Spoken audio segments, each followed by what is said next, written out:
Good afternoon, good morning, good evening, wherever you're watching. Thanks for joining us again. This is our latest edition of the LFC Delaware podcast, and we're delighted to be joined by Darren Rudham of LFC Baltimore. I never know whether that's, you can tell us later whether that's what you're called. We also have the usual suspects, Tim wearing his very fine Anfield Shop sweatshirt with Fort Delaware. Fortress kind of link to Anfield. Sean, who's joined us from a party, I think, or something like that. And Charlie's with us again. Okay, just a few usual beginning announcements. First thing, just continue to encourage people if they can, if you live in Delaware, to order out from Catherine Rooney's. Seems like, I don't want to say they're doing great, because clearly haven't got the business that they did before the lockdown, but they have sold out this week of their Mother's Day special, which is terrific. And I just want to highlight one thing they did. So Matt Rabley, who's a member of our supporters club, his father passed away last week, and they made up a family meal for him and delivered it.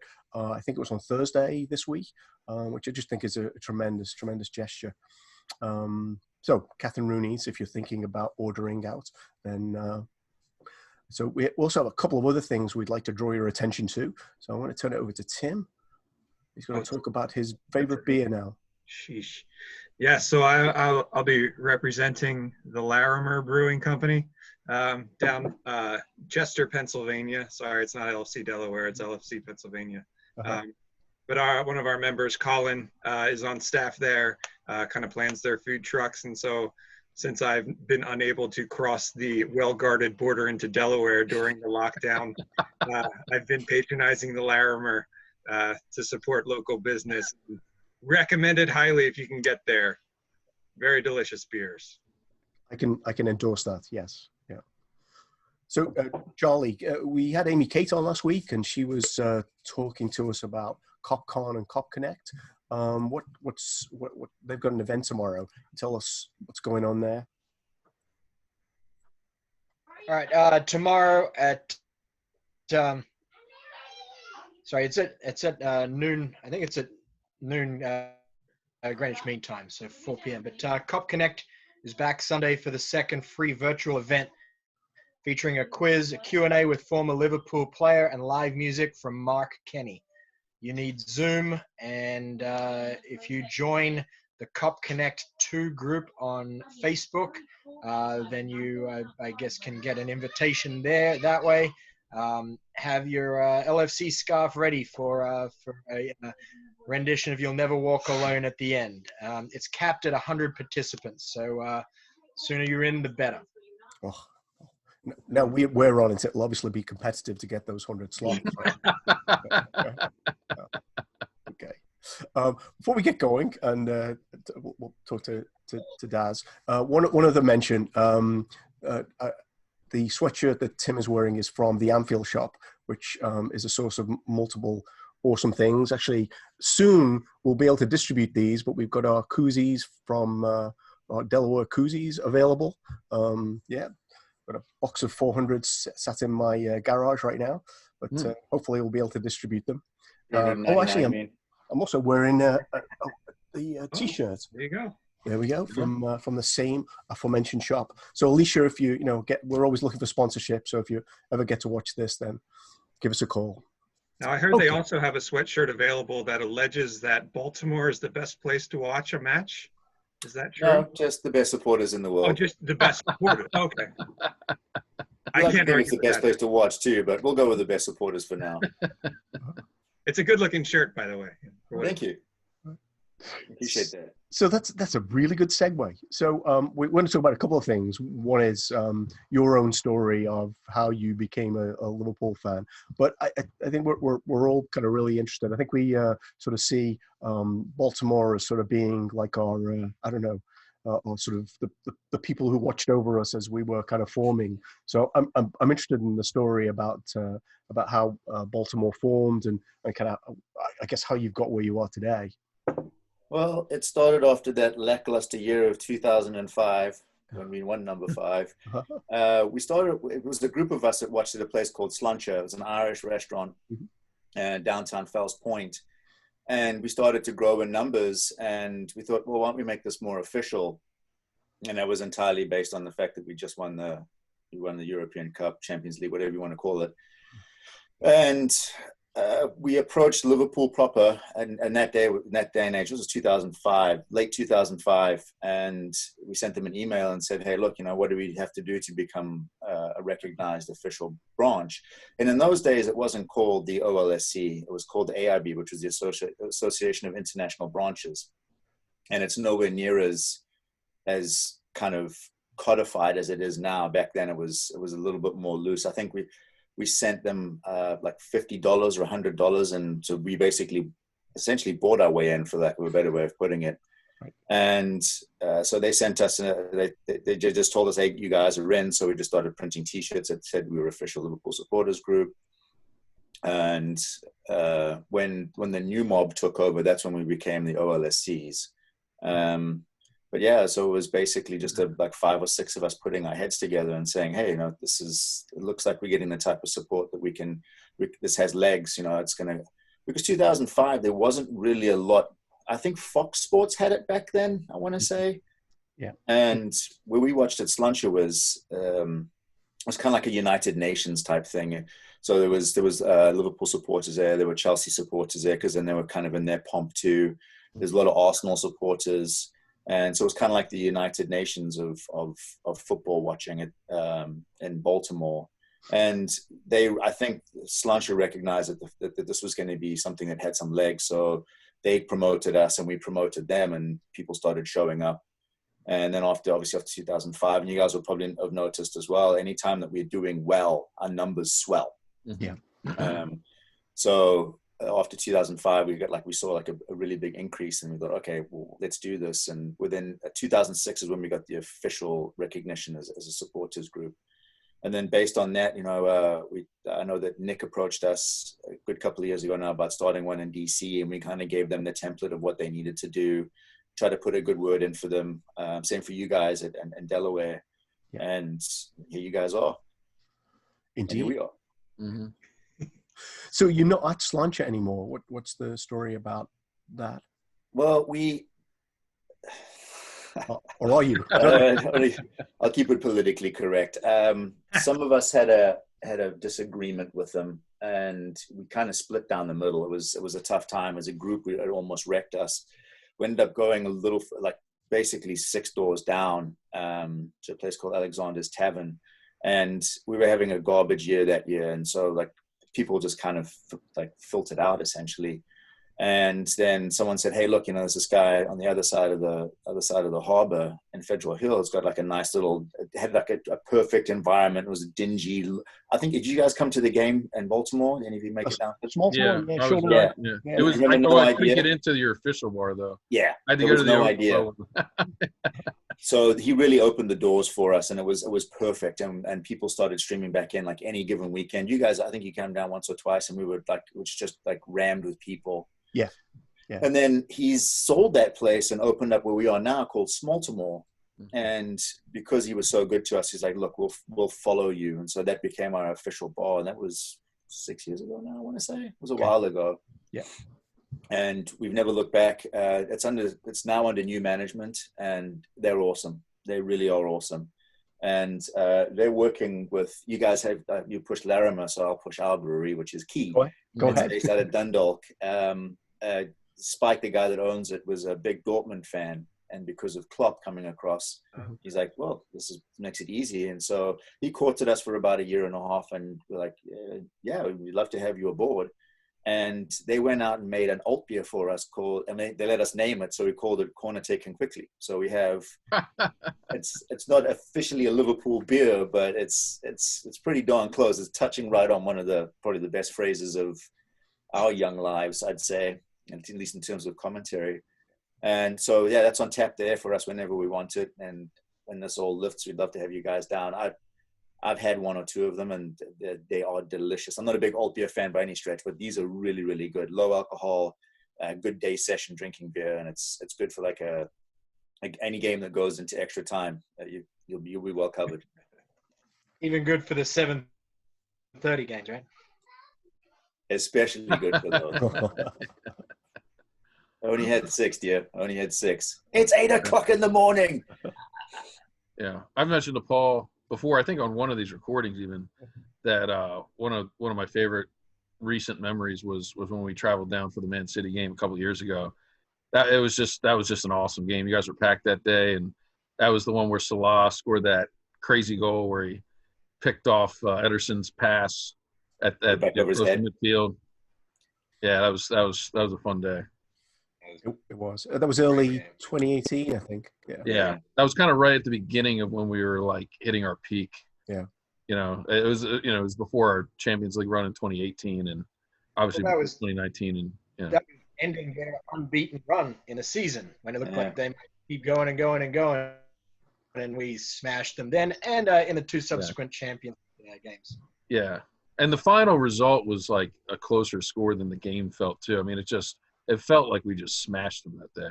Yeah, we let them back in with some goals at the end there, I think. Yeah, they did. They got one really late, so it made it like 3-2 or something. But it.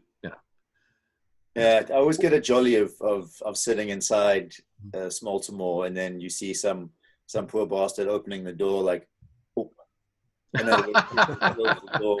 I'm like, no, come on in, you have a great time. And then obviously the door doesn't close because the volume of people and the sound coming out of it, like the doors are just opening up on its own. Yeah.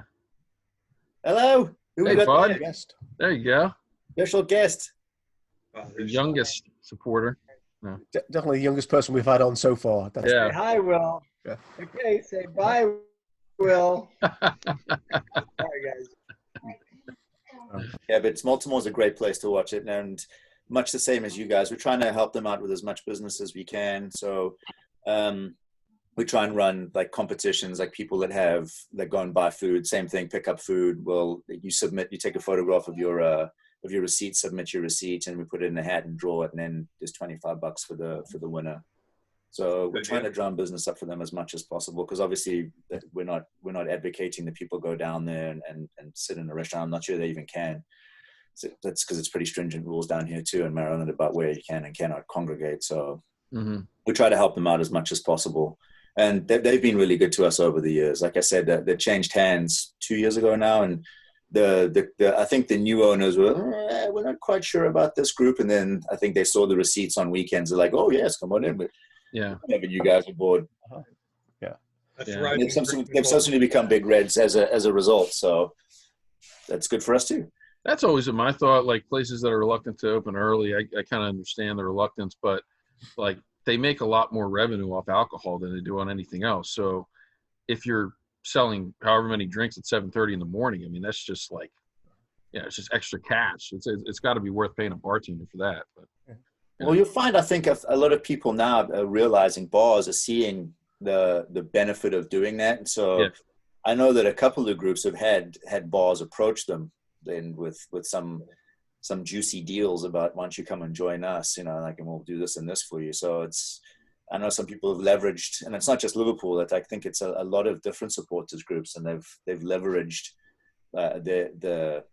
whatever they have. Like, oh yeah, we'd love to have such and such and such and such and such, and they're more apt to give it, because I think they realize you can have one guy behind the bar until you develop a big enough following, and the next thing you know, you got 50 people sitting around a bar at 8 o'clock in the morning, and they're almost guaranteed to have 2 or 3 beverages. And if that's the case, then it's well worth opening the doors. Yeah. I guess that's unless it's Manchester City, of course, in which case they're getting 50 people. But Tim, did you have a question? So you're trying to? Did I? Oh, maybe you didn't. No, I think while Sean was talking, I was just going to say something to the effect of, I wish that our bar served alcohol that early instead of just eggs. But I don't know if we can say that. Oh. Well, actually, for public consumption, you probably have to say that. That's right. Yeah. So how are you connecting with people in your supporters club right now? Because I know what we're doing, but well, tonight, funnily enough, we're holding a Zoom meeting, and I think we're trying to show because this week was the anniversary of the 4-0 win over Barcelona. So we've put it out to people. I think we did it last week, and we got probably 15 people that showed up to do it. But it's the same thing. It'll be similar to this. We'll have it on the background. Then you'll have, if you want to talk to 50 other people, they're up watching it with you. Yeah. So we've put it out to the entire group tonight at 8:00. If you guys would like to join, I can send you the information. And we're just sitting and watching and talk. I watched it on Wednesday and still jumping up and down and cheering like exactly the same way that I did. I knew it was coming. I was like, oh, have it. I gotta say, for some reason this week, and obviously everybody that's on our page knows because I posted twice that day. I'm like, the corner taken quickly and then the end. But for some reason this week, it was like it seemed better to me this week than it has, a year ago or even over the course of the last year. I don't know. It's just the moment that we're in, the 1 year anniversary or whatever. I don't know. For some reason, it made me feel a lot better about this week than I did about a lot of other things going on. So something to celebrate. Doesn't matter if it's in the past. It was still incredible what they did and how they did it. Yeah. Well, I think one of the things is you have time now to pause and think about these things in a way that we probably didn't at the time, because the league race was still, there's a chance, there was the final to happen. And a lot of the summer was about celebrating winning it, but kind of going back, reflecting on that specific moment, probably have more time to do that now than you ever would have done back then. Yeah, I'm really enjoying watching other people's experiences of the whole day. I saw something on, I believe it was This Is Anfield, and it was kind of started at the 3-0 loss to, at Barcelona, and, the guys in the pub afterwards discussing it and well and truly enjoying a few beers and on up until the approach of the bus and the spirit around the stadium. But just, I don't know, watching other people's experiences and thoughts and just kind of living vicariously through them and comparing that to my own experience and other Delaware and Baltimore supporters' experiences. It's that's what really, look, the game was absolutely amazing. It was a miracle. It was absolutely fantastic. But what really gets me going is the joy and the just absolute sheer pleasure that people got from seeing that, and and how many people hadn't necessarily written us off. There's still a chance going into this thing. Amazing. Well, it was like the Dortmund. I remember because I thought that to myself. I was like, 3-0's a bit hard to come back from. I talked to a couple of people. I'm like, but this is kind of what we do. This is kind of the Liverpool way. And after what we did at Dortmund, I think that was what I built on. It was like, we're not out of anything, honestly. Like Anfield, like the Kop will suck at least 2 goals over the line for us, and by God, if they didn't. Yeah. You could. I mean, the impact on. I mean, you hear like other people over the years, Mourinho and like other people have talked about the impact that Anfield has on people, but you could see it in the Barcelona players' faces that day. I mean, like when you were watching the game, you could just tell that they were rattled. After that second one, they didn't recover. Like that's one of the things that I look for in the replay. I was like, you look at them, they were shell shocked. It looked like they were starting to cramp up. It didn't look like they had anything left to offer. Because if you remember, Alisson made a couple of great saves. There was one right at the end of the first half. Yep. He came out and he was big, and I think it was Jordi Alba was away, and he shut him down. That goes in. We go in after halftime. At halftime, they were a completely different team coming out. Didn't he make one right before our third goal too? Yeah. There was a big one he made right before the third goal. Yeah. Before the second, I thought Suarez. It was second goal, yeah. Maybe it was the second one, yeah. And then there was Coutinho missed as well, right out in front. Like it was absolutely monstrous. Yeah. That's what I'm saying. If you go back and watch it. So one of the things I was struck by after watching this one is at halftime, we were obviously during the actual game. So I didn't get to see any of the stuff that was going on. But the feed that they had, the one that I watched, they at halftime, when everyone was coming back out, how long they spoke to Gini Wijnaldum. Mm-hmm. Like, I think three separate coaches came and spoke to him. I was like, man, they must have something pretty specific that they're asking him to do, because they were drumming it into him. Yeah. I had the same thought. And, it's in the time before he's subbed on. We've had the whole 15-minute halftime break to talk. I mean, at what point was it decided that he was going in for Robbo? Because, yeah, like you said, the amount of information that was given to him at that moment was really, it was a little bit unusual for me. I'm like, okay, I don't know. I mean, maybe they were giving Robbo the whole halftime break to see if he's good to go, and at the last minute he's like, I'm not. But I tell you, and the fact that Suarez kicks out at Robbo to cause the injury to bring on Genie, who scores the brace in, what was it, a minute and 122 seconds, like unbelievable. It just so many things about that game was just, it was kismet. It was meant to be. So I was listening to a podcast on the podcast you recommended to me, the Zonal Marking podcast, Paul, and they had who is it? Is it Neil Atkinson from the Info Wrap on? Most likely, yeah. It's really good. I recommend everybody take a listen to it, especially because it's Neil. I mean, it's a good podcast in general, and they talk about Gini Wijnaldum, and they talk about he's a great example of a player that, like, he's obviously doing something out there that is extremely important for this team to win as many games as they do, but it does not. None of it shows up on the stat sheet. Like, even if you go into advanced analytics, you can't really – it's hard to really understand what exactly he's doing out there. But, how many big goals has he had for us over the years? I mean, I can go back, what was it, 2017 maybe? He had the goal that put us into the Champions League the next year. Remember that? I mean, that was a huge goal. Yep. Yeah, he's just one of those players that just seems to be there when you need him. It's hard to really understand what Klopp's telling him. Like, I guess that's what I'm thinking. Like, I would love Klopp to just be open at one point and be honest and unload on, like, what Gini's role is and what maybe he said to him in that game and other points of time. But so one thing that I have read about what Gini is that he's really good at closing down passing lanes. So that's kind of the big part of why he doesn't show up on the stats, because he's creating like unforced errors because they're trying to do people are trying to do things against him because the easy option's never there. Well, there's one thing about statistics that I read and I'll share, and it's somewhat sexist, so I'll go ahead and put that out there to begin with. But I believe it was a coach that said statistics are like mini skirts. They give you a good picture, but they hide the best parts. Yeah. And that's probably the biggest difference between Klopp took over the team, because we had Edwards there, but Klopp seems to be able to put it all together. Yeah. Well, that's again, like, there's a lot of players, like look, Ronnie Whelan's the same way. Like, he was always one of those unsung heroes because he did the donkey work, he did the hard graft that you're never really going to get like the recognition for. And you need those guys on your squad that might never get the type of recognition that they richly deserve, but they're there to do what's necessary in order to win.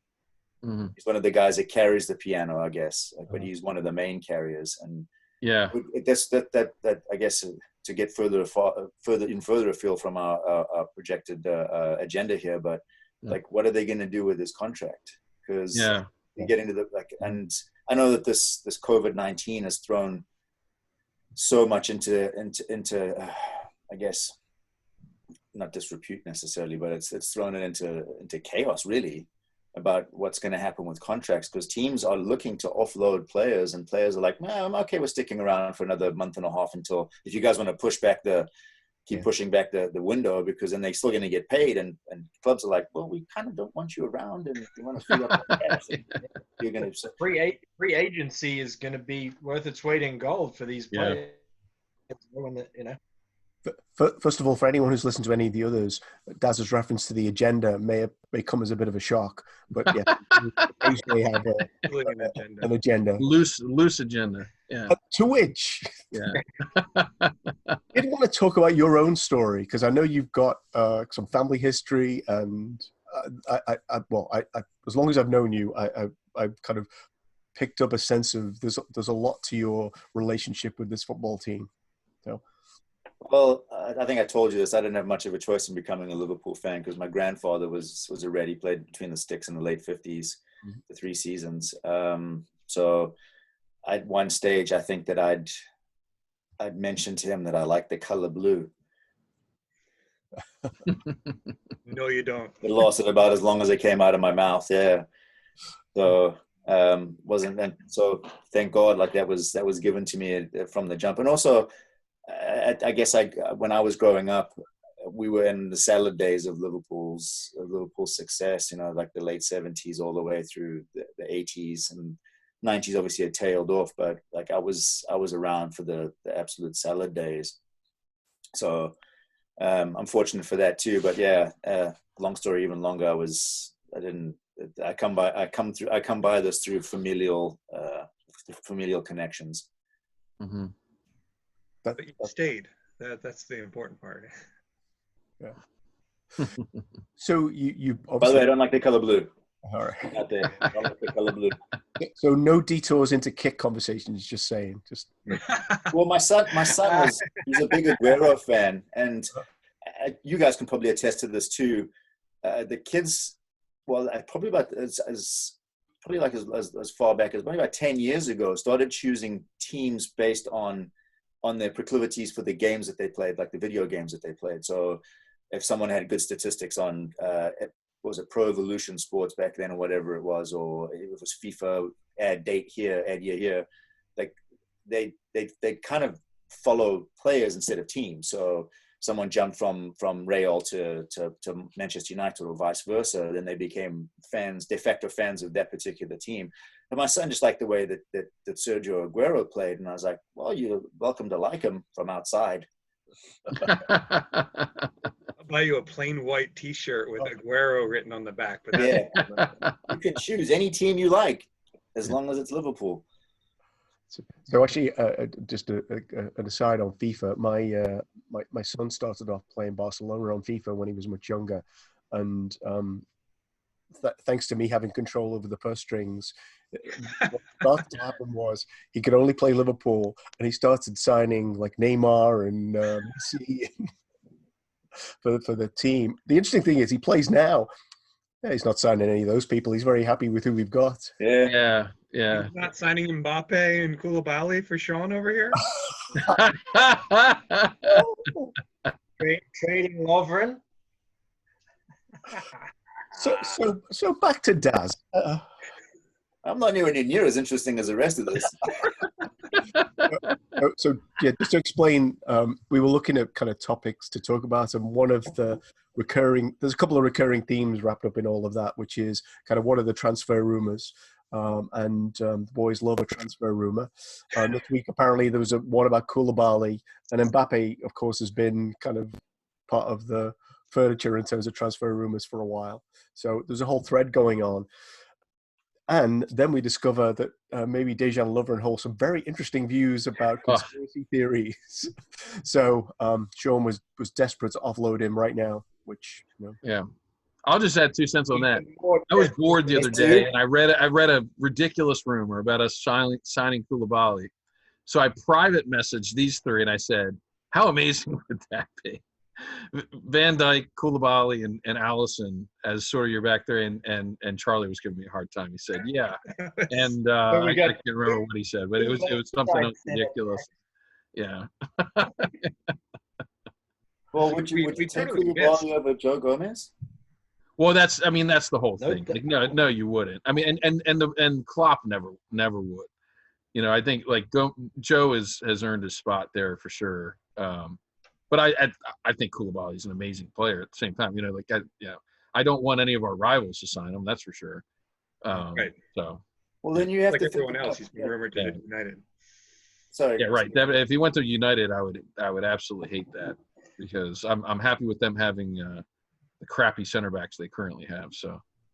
Look, I'm not disenchanted with our center back core, but you have to kind of start thinking about the future because Joel doesn't seem to be able to stay off the trainer's bench. That's the problem with him. Yeah. Joey's got his issues too, and Dejan Lovren, the common cold is his worst enemy.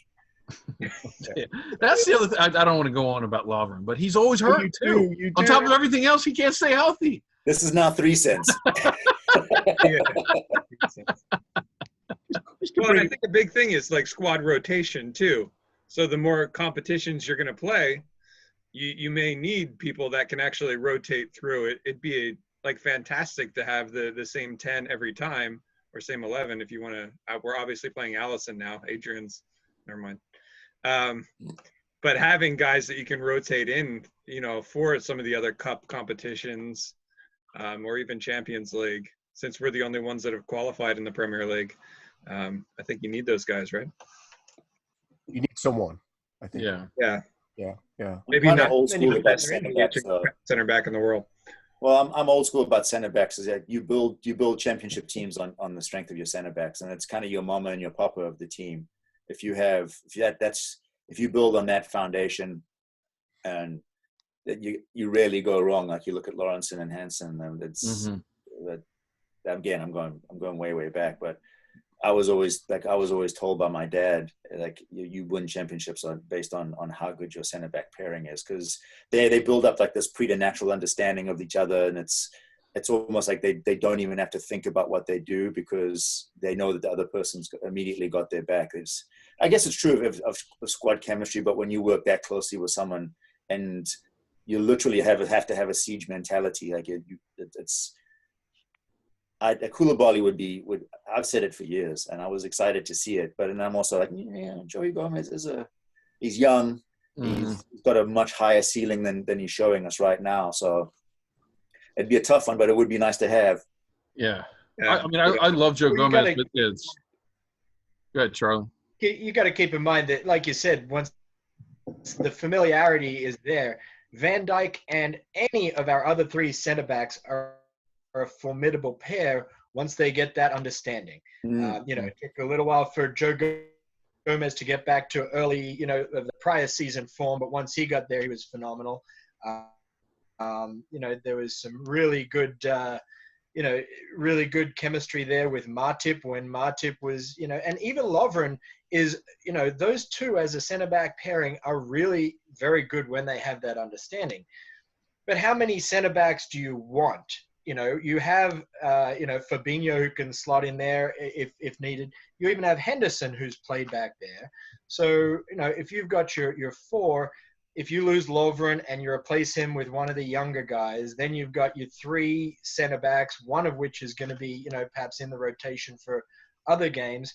I don't know how many you want, and I don't think Klopp really wants any more than four established center backs because of the fact that, well, he's going to be playing a fairly consistent pairing.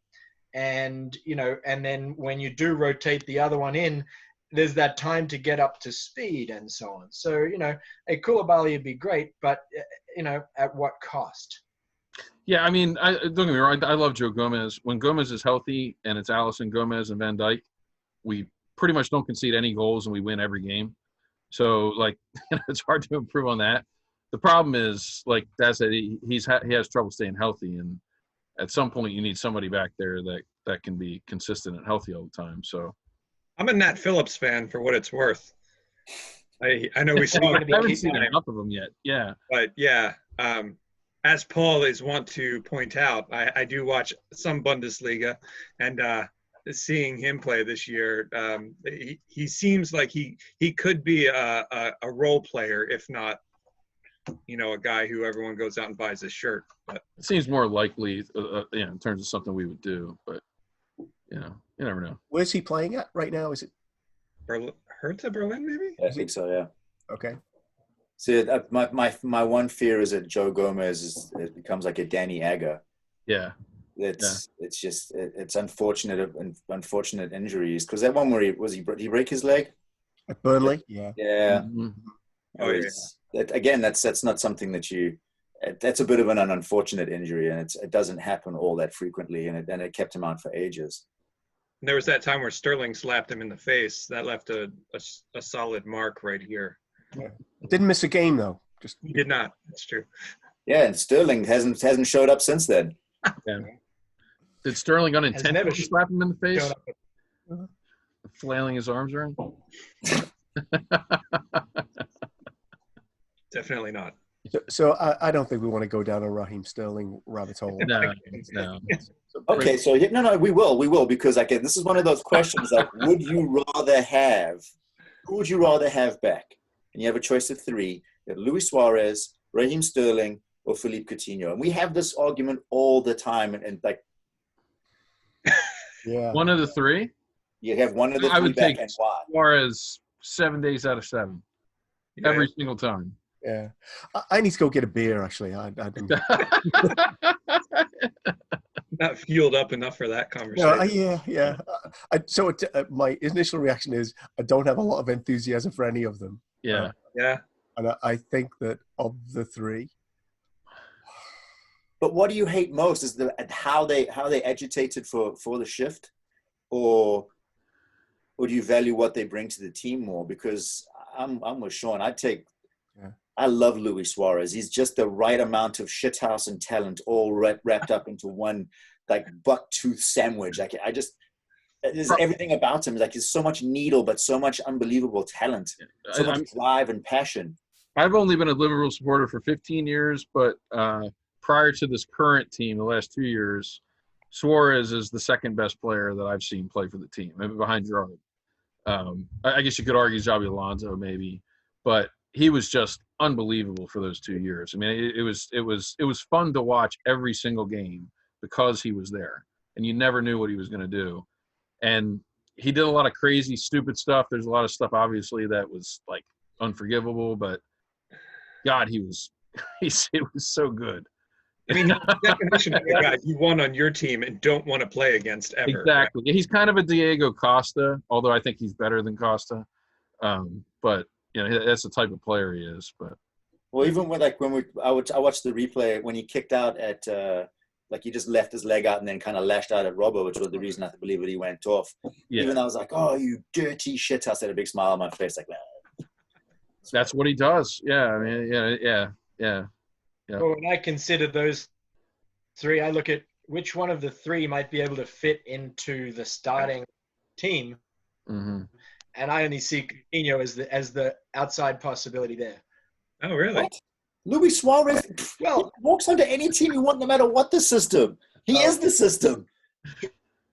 To replace Mo, or straight down the middle. Down the middle. So you put Bobby behind him.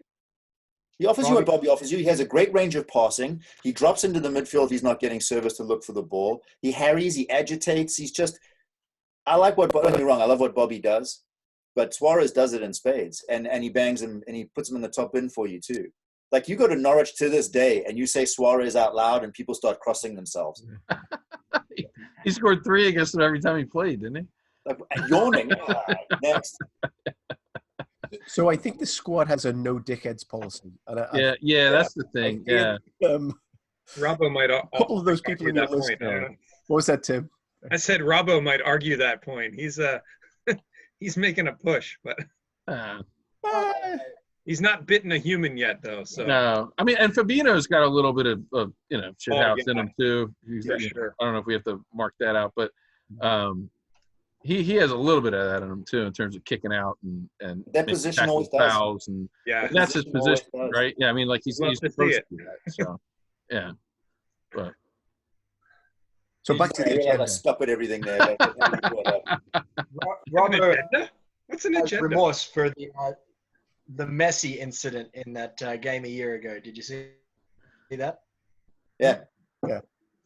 He said he regrets doing that. You guys, if you haven't listened to his podcast, another thing that he said was he missed the second and the third goal in that semifinal because he was still in the showers. Oh wow!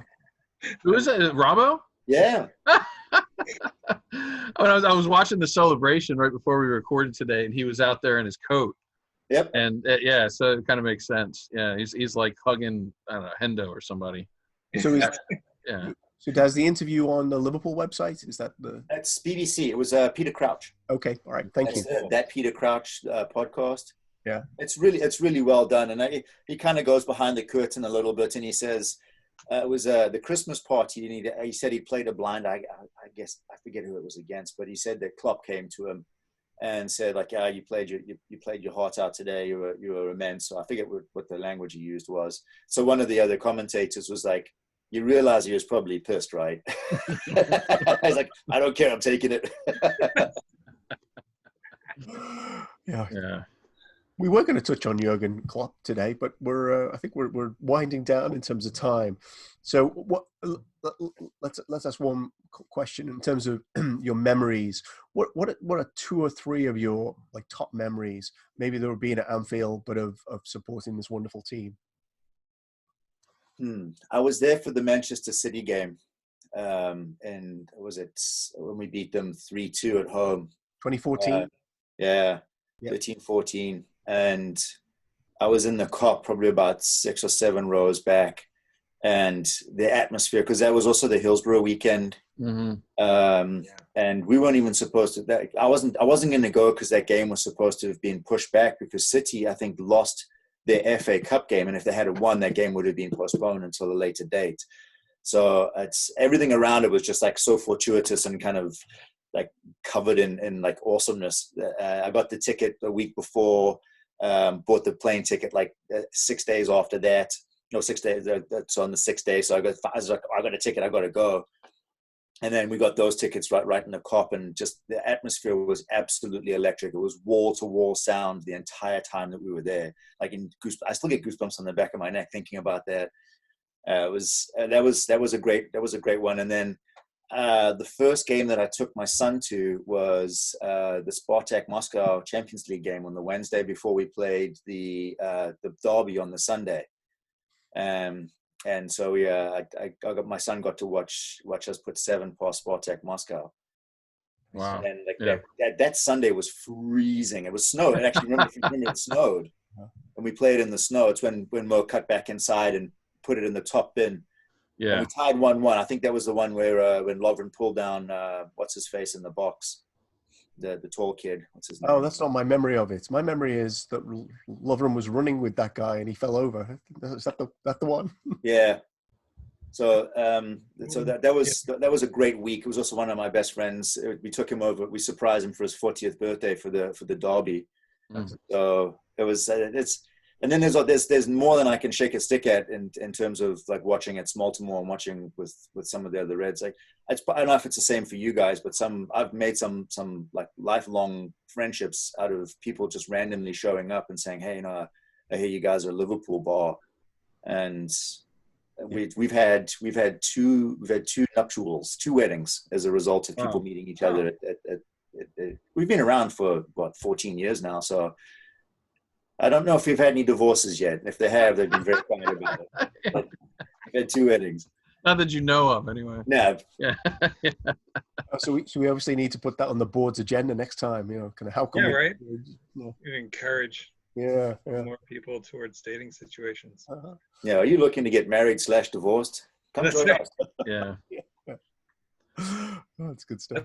I think my memory is relatively short, but just this past December, the win over Everton, I was at Rooney's that night, and that was just fantastic. Like as a Divock Origi supporter, to just see him just kind of like running rampant over the Blues was just a fantastic thing, because for some reason, and I had seen an article just today where they were talking about like, should the season restart, the matches against City and against Everton are arguably our toughest matches to go, and the fact that like a neutral field would affect that, but it's a thing that it is arguably difficult to play Everton for whatever reason, because they get up to their best potential of the season just in hopes of stealing 1 point from us. But that night was just great, just watching it and seeing like those long passes and the Origi scoring. That's all I need to say. And the lineup that Klopp named that game was really like. I think it was the actual start of the season, maybe after his long absence from the strained hair plugs. Oh, Shaqiri's first game, I think it was. Yeah. Yeah, he convalesced his hairline for sure. His groin issue, followed by his hairline issue. The ladies love him these days. If you look at an acupuncture map, they're connected, the hairline and the groin. Ladies love cool Shaq. Well, that's awesome. I had a great time at the Boxing Day match, the Leicester match. That was a memorable one to me. I would have knocked over my chair when Trent scored that goal at the end, but somebody was behind me and it slammed into them instead. So Collateral damage. We absolutely decimated them. Well, when Trent scored that goal, I was just like, he never does that. He never takes that shot, and I was just so happy for him. It was like, you know, I felt like he was finally getting the recognition he deserved for having that game. You know, so the result of that game was based purely on the referee trying to even things up and be a hero. I thought Schmeichel said, right? Yeah. Go and be a hero and award a penalty for a blatant handball. Imagine that. Yeah. Trent was unbelievable in that game. And everybody afterwards said so too. I mean, that was when I think people started to, you know, again, give him the recognition that he's deserved for, you know, a while now. Great. So, Paul, before we go, I've got to ask you, I see you got the Henderson jersey over your shoulder there. I do, yes. I change them every week, by the way. This is a new selection because we were talking about midfielders. So. Yeah. Just, do you have a fondest memory of him? Because he's been so maligned. So we had a friend of mine said, so you're either Hendo, you're a Hendophobe, you're a Hendophile, or you're a Hendo curious. So I want that T-shirt. I have always thought he had a bad rap because this shirt's from like 4 or 5 years ago. Ages ago, yeah. Yeah. But it's really hard. The thing that popped in my head when he said favorite memory, European Cup lift. That was the. Oh yeah. Yeah. So it's not. You know, I mean, I think the games I remember where it felt like he just knew exactly where to be when we were pressing. The ball would come out. He'd retrieve the lost ball, and it'd all start again. That's probably my favorite playing memory of him. Always feeling like he's in the right place to kind of restart those attacks. Just yeah. Anyone else got a favorite Hendo memory? So I'm a Hendophile, I guess. That's the. I remember being pleasantly surprised with him at center back against Flamengo. Yeah. He was out of position. He was out of position more often than I'm. He was playing midfield as a center back, but that's the thing with Hendo is like he was moved around so much, even under Klopp. Like he you know, it's like his versatility was almost used against him because you could move him around and you know he'd do a job. The one play that I'll always remember, I don't know why this sticks in my head. He made a pass, and I think it was either 13-14 or 14-15. And it was like a Gerrard, like it was an unbelievable pass, through ball.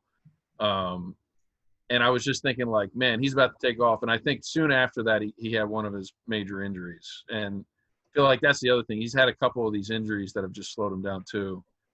But yeah, his passing ability is underrated.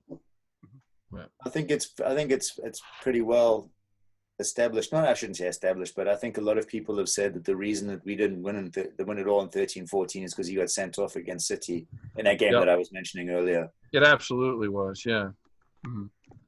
Yeah, it wasn't like we had. I got to say about his one play is against Southampton, the assist to Mo, where from a defensive corner he heads the ball towards the center circle and springs Mo for a goal against Southampton. And in a game that we were looking to possibly tie, lose points, he comes on as a sub, and that assist then scores the final goal. My Henderson moment for last year.